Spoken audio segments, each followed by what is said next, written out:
بسم اللہ الرحمن الرحیم۔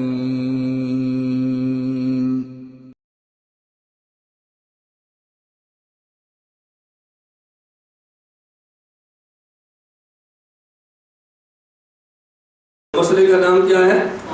آمین بسر۔ احناف اہل سنت والجماعت کا مذہب یہ ہے کہ جب آدمی سورۃ فاتحہ نماز میں خود پڑھے یا سورۃ فاتحہ امام پڑھے اور یہ نماز کے اندر ہو تو پھر بھی جب امام نے اونچی آواز سے سورۃ فاتحہ پڑھی ہے، اس کو پتہ چل گیا امام فاتحہ مکمل کرے، یہ آمین کہے مگر آہستہ، اور جب یہ خود اپنی نماز اکیلے پڑھے اور وَلَضَّالِّينَ پڑھے تو آمین کہے آہستہ۔ ہر حال میں آمین آہستہ کہنی چاہیے، آمین اونچی آواز سے نہیں کہنی چاہیے۔ غیر مقلدین کا مسئلہ یہ ہے کہ نہیں، جب امام کی نماز جاری ہو اور اونچی آواز سے وہ قرأت فاتحہ کرے تو مختلف اونچی آواز سے آمین کہے، اور جب آپ خود نماز پڑھیں اور آہستہ ہو آمین آہستہ کہے۔ تو حنفی ہر حال میں آمین بالسر اور آمین آہستہ کہنے کے قائل ہیں۔ غیر مقلد کبھی جہری نمازوں میں جہرن آمین کا قائل ہے اور خود جب اکیلا پڑھے گا تو پھر سری آمین کا قائل ہے۔ ہمارے دلائل سماعت فرمائیں۔ نمبر 1 دلیل حضرت امام اعظم ابو حنیفہ رحمۃ اللہ علیہ کی دلیل کا خلاصہ سن لیں کہ آمین کی حیثیت کیا ہے۔ یا آمین دعا ہے اور یا آمین اللہ کا نام ہے۔ یا آمین دعا ہے یا آمین اللہ کا نام ہے۔ اگر آمین دعا ہے تو اس کا دعا ہونا قرآن کریم سے ثابت ہے۔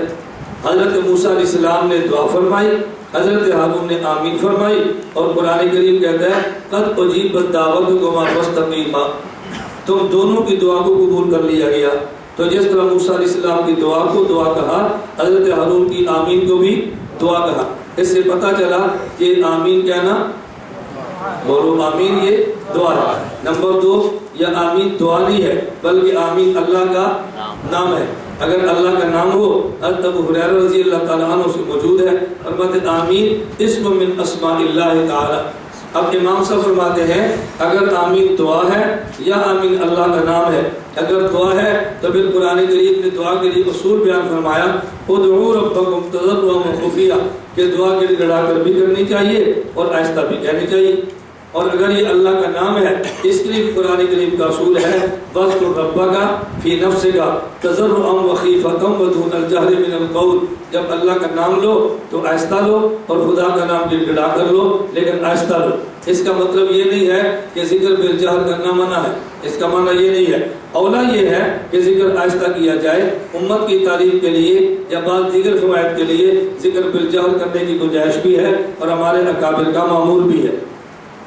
میں نے دفعہ دخل مقدر کر دی ہے، آگے دینے میں دفعہ دخل مقدر کر دی ہے۔ تو حضرت امام صاحب کی دلیل سمجھئے، یا آمین دعا ہے جیسے قرآن کریم میں ہے قد اجیبت دعوتکما فاستقیموا ولا تتبعان سبیل الذین لا یعلمون، سورہ یونس صفحہ نمبر 89۔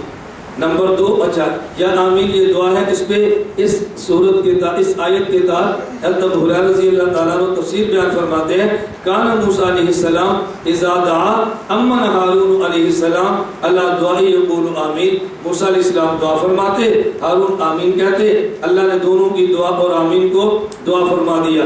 تفسیر الدر المنصور للسیوطی جلد 3 صفحہ 567۔ حضرت امام بخاری فرماتے ہیں قال عطا آمین دعاؤں تھے بخاری جلد اول صفحہ 107 باب جہر الامام بالتآمین۔ امام عطا فرماتے ہیں کہ آمین دعا ہے اور دعا کو کی ضابطہ ادعوا ربکم تضرعا وخفیا، سورۃ الاعراف آیت نمبر 55۔ اور اگر آمین دعا نہ ہو بلکہ اللہ کا نام ہو، عن ابی ہریرہ و مجاہد و حکیم بن جعفر و ہلال بن یساف قالوا آمین اسم من اسماء اللہ تعالی۔ مصنف ابن ابی شیبہ جلد 2 صفحہ 316، مصنف عبدالرزاق جلد 2 صفحہ 64۔ اور اگر یہ اللہ کا نام ہو تو قرآن کریم نے ضابطہ یہ دیا ہے وَاذْكُرْ رَبَّكَ فِي نَفْسِكَ تَضَرُّعًا وَخِيفَةً وَدُونَ الْجَهْرِ مِنَ الْقَوْلِ، سورۃ الاعراف اور آیت نمبر 205۔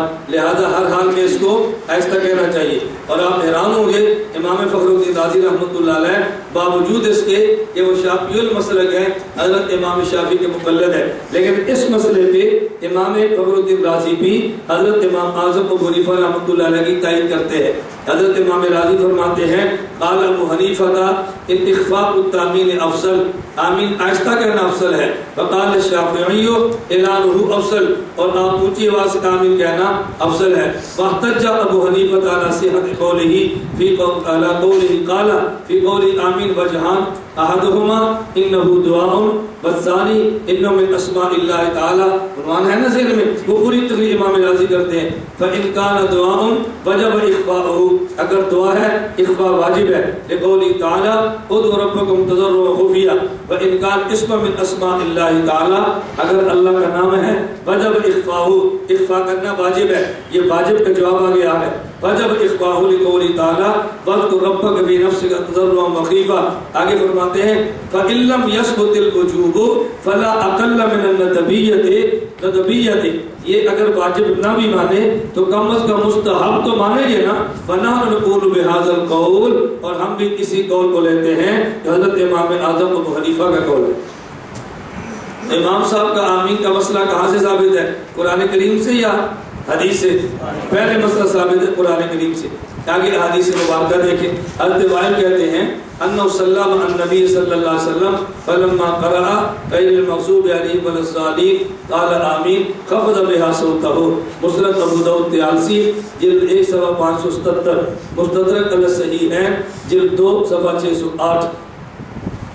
حضرت وائل بن حجر کہتے ہیں نبی کریم صلی اللہ علیہ وسلم کے ساتھ انہوں نے نماز پڑھی، جب حضور پاک نے غیر المغضوب علیہم ولا الضالین فرمایا تو آمین فرمایا، خفض بها صوته، اور حضور نے آمین آہستہ کہا، آمین آہستہ کہا۔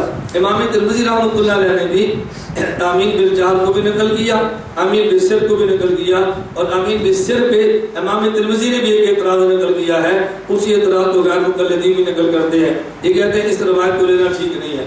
کیوں ٹھیک نہیں ہے؟ اس کی وجہ یہ ہے، کہتے ہیں امام ابو زرع، امام دارقطنی، امام ابو بکر، امام بہقی وغیرہ اس کو ضعیف کہتے ہیں۔ ضعیف کہنے کی وجہ امام شعبہ رحمۃ اللہ علیہ نے اس حدیث میں راوی حجر اس کو نقل کیا ہے ابو الانبس، کیا نقل کیا ہے؟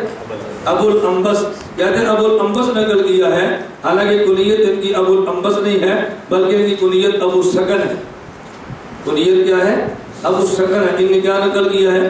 ابو الانبس نقل کیا ہے۔ حوالے بہت سارے موجود ہیں جو میں پڑھتا نہیں ہوں، آپ کے پاس رشتے میں موجود ہے۔ ہم نے صرف اس حوالہ جات میں ثابت کیا ہے کہ ایک کی کنیتیں دو سی، کنیت ابو الانبس بھی تھی اور کنیت ابو سکن بھی تھی۔ شعبہ نے ایک کنیت کو نقل کیا ہے اور دوسری کنیت بھی ان کے موجود ہے، ابو الانبس بھی ہے اور ان کی کنیت ابو سکن بھی ہے۔ جب دونوں کنیتیں موجود ہیں یہ تو اعتراض والی بات کوئی نہیں ہے، یہ اعتراض والی کوئی بات نہیں ہے۔ اگر آپ کے علم میں ایک کنیت ہے دوسری نہیں ہے اور راوی ایک کو نقل کرے دوسری نقل نہ کرے، یہ کون سی اعتراض والی بات ہے؟ امام ابن ابی حاتم رازی فرماتے ہیں حجر بن انبس ابو سکن ویقال ابو الانبس شیخ کوفی مشہور، اس کی کنیت ابو الانبس بھی ہے ابو سکن بھی ہے، ایک کنیت نقل کر دی ہے شعبہ نے، دوسری نقل نہیں بھی کی، تو یہ کوئی اعتراض کی بات نہیں۔ بات سمجھ آ گئی؟